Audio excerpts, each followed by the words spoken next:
Well, we're headed to San Blas, leaving Colombia, and we were kind of concerned about the large swell warning, but the seas seem like they aren't too bad, but they're still rough enough that we're not going to do any fishing on the way.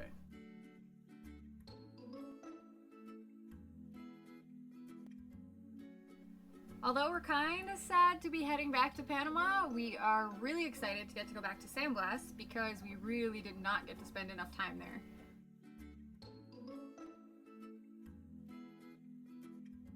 In sailing, plans change all the time, and in the middle of the night we found out we were taking on water from a line being caught in the prop, so we couldn't head to San Blas anymore. On the way back, Captain Wayne keeps everyone updated with his spot check, so he sends an okay every once in a while, letting people know that we're fine and where we are on the map. This time, Captain Wayne sent out the help button on the spot, just letting people know that we had an issue. His interpretation of the help button meant we're having an issue, but we're still underway. However, when that message was received by the other people, it went to the authorities because it meant we need help. Send people now. Send everyone. The Navy. Yeah, that was... So everyone's searching for us. The Navy, Coast Guard. They didn't find us though, which is a little concerning. Yeah, definitely concerning. So we didn't know they were looking for us until we got back to the marina. The bad news about no longer being able to go to the San Blas Islands is that the closest marina is the Linton Bay Marina, where we have just spent a lot of time. We just escaped. All the issues made it real tiring for the way back because the only bilge pump that was working was the engine-driven emergency one, and we had to hold it with a button on shifts just so it would drain the water out of the bilge, and it was really rocking and rolling and exhausting. So when we found out we were leaving Colombia, we knew it was kind of premature because there is a lot of issues with the boat. We knew the cutlass bearing was messed up, so we had a possibility of losing our motoring abilities, and our battery bank was almost completely dead. It wouldn't hold a charge very well, along with other issues, but we left anyways, and then at about 1 in the morning, the battery bank died and the autopilot crapped out, and it swung us to starboard hard in the waves, and it backwinded the Genoa, causing the line to go in the water. So when we fired up the engines to get us back on course, it ate up the line and got stuck in the prop, and it ripped something because there's a very heavy leak coming into the boat. Wayne said 50 gallons an hour, which might be a bit much, but yeah, we took on a lot of water and could no longer motor, so we had to sail all the way in. Of course, when we bypass San Blas to come to Linton Bay, it's dark by the time we get here.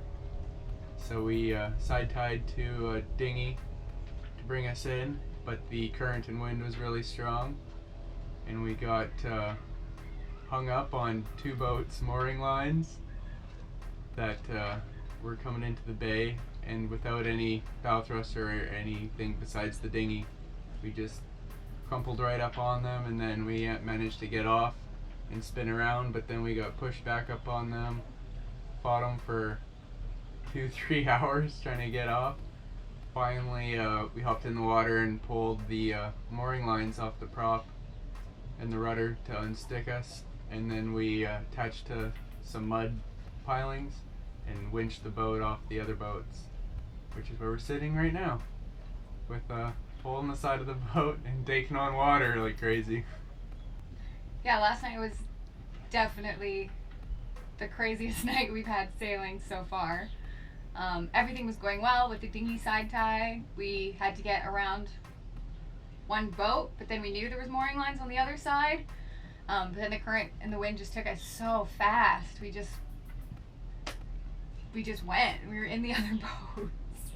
And so Justin, me, and Wayne were all just pushing off the other boats as hard as we could. The dinghies were on the other side pulling us away, and it was just we just weren't winning. So then some other dinghies finally showed up and grabbed some lines from our boat and tied us off, but we were stuck on that line so hard. So then Justin and I went in the water, pushed the line out. We finally got unstuck and were able to pull away from the boats, but It was pretty crazy.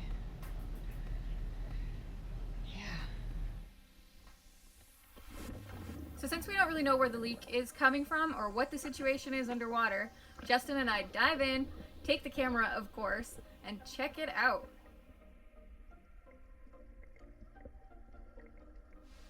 So once we got back, we were talking to a bunch of people about our issue that we're taking on a ton of water, and Carl, the lift operator, was telling us about toilet bowl wax rings that the toilet sits on, and said it's great to stuff any crack or hole and it'll plug it right up. So he was kind enough and just happened to have a bunch of them, so he gave us 2 of them.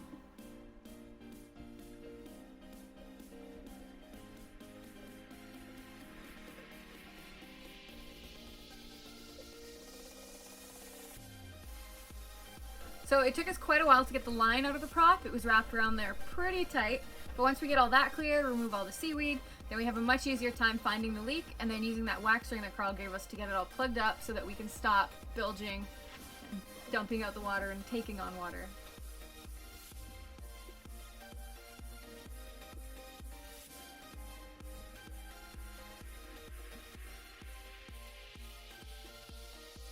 So we didn't know if it would be the prop shaft that was leaking or the strut that holds it. So once we dive down, it's pretty obvious that it's the strut itself that's leaking. You can see the crack, and the caulking's actually gaped open where the water must be coming in from.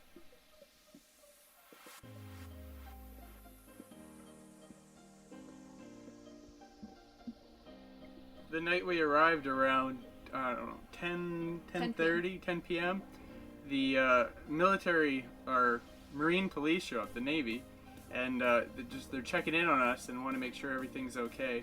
And they tell us that we have to go first thing in the morning to the authorities to check in, no matter what. Yeah, so Captain Wayne explains to them how much water we're taking on, lets them know that we have to get the leak solved first, because we just can't, it's not safe to leave the boat because it could sink. So they agree to let us do that, and then as soon as we get the wax ring on, we head in to check in. So checking into Panama is always really strange because none of the officials really talk to the other offices. So it's always weird, but this time it was really sketchy, but we can tell you about that later. Yeah, that was an interesting day. So the next morning, a whole bunch of dinghies and concerned cruisers show up to help us get into the dock to get hauled out of the water. Yeah, the boat has to get hauled out as soon as possible because we don't know how long the wax ring will last. The issue just can't be fixed underwater. We need to get pulled out. So we pull in with about 5 dinghies pulling us around. How was that? Good job, everyone. We made it. All boats. All boats made it. We made it. This is our rescue crew.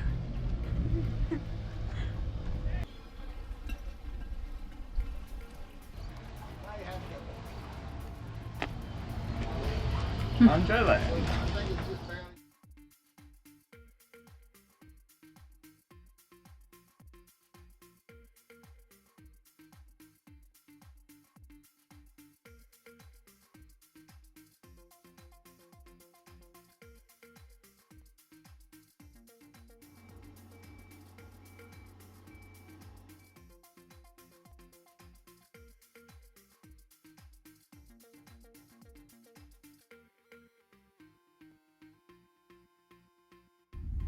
At one point, Carl, the lift operator's hat blows away. So our friend Michael, who helped us on the first night coming in on his dinghy, goes over to do a little dinghy rescue mission. And it ends up being pretty funny to watch. But Let's go in the water. That does get rescued. Cruisers are great. I mean, we had no way to communicate with anyone, so we didn't know if anyone was going to be meeting us. But when we showed up, there was lots of people that wanted to help, and everyone was super friendly, and we became good friends with everyone. So hopefully we can remain friends for a long time. So it's quite a long process to get hauled out of the water. I had no idea. Left my breakfast on the boat, and it was hours until we could get up there. We had no money to buy anything, like no bottles of water. We had nothing. I left everything on the boat. We didn't know it takes so long. We thought, oh, maybe tops like an hour and a half to pull the boat out and set it down. But it ended up taking like 4 hours, something crazy. Yeah, it was a long day. And there was like, I don't know, 30 people involved trying to pull the boat out, helping it, workers and other cruisers. And yeah, everyone was great. Everyone was really nice. They wanted to make sure we were okay and that everything was working out. I saw that hanging when it got lifted out. Pickleberry. What in the heck is that? Do you reckon? Oh boy, I need a picture. Carl, what do you? I don't know. It's just seaweed. All this stuff here is a week and a half in Cartagena Harbor.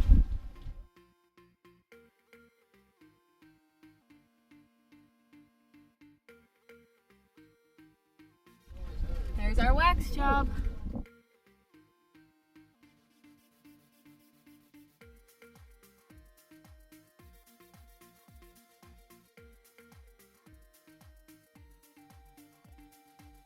Once our boat is getting brought into its spot, into its home, Yeah, it's new home. its new home Home on the rocks. home on the hard, our new neighbors come over, so we get to meet some new folks, and one of them looks like he's quite the old sea dog. Yeah, I bet we'll see him around more. Yeah.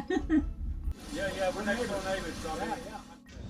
Yeah, from the bench. Yeah, he's got the new GoPro. He forgets to get that off there.